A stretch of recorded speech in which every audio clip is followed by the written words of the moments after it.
Pazvinhu zvose zviri pano panyika hakuna chinhu chingatikurira. Pazvinhu zvose zviri muno munyika hapana chinhu chingandikurira. Ndiri mukundi nezita raJesu.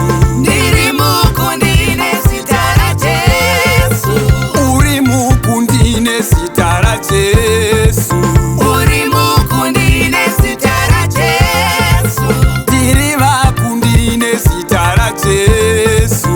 Tiri vakundi nezita raJesu. Tiri vakundi. Tiri vakundi. Tiri vakundi. Tiri vakundi nezita raJesu. Tiri vakundi. Tiri Tiri vakundi. Tiri Tiri vakundi. Tiri vakundi nezita raJesu.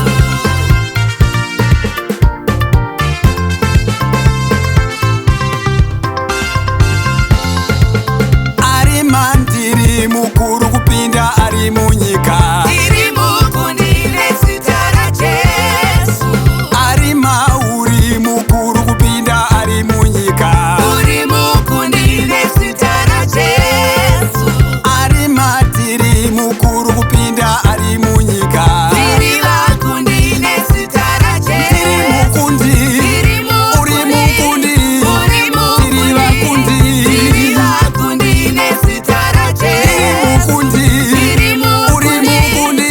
Uri Tiri vakundi. Tiri vakundi nezita raJesu. Oh, tiri vakundi nezita raJesu. Tiri vakundi nezita raJesu. Oh, tiri vakundi nezita raJesu. Tiri vakundi nezita raJesu. Tiri vakundi nezita raJesu. Tiri vakundi nezita raJesu. Ndogoskeiko mwana waMwari ini ndakakundirwa. Tiri mukundi nezita raJesu.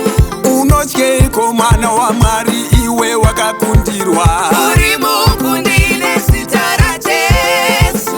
Ndiri mukundi nezita raJesu. Ndiri mukundi nezita raJesu.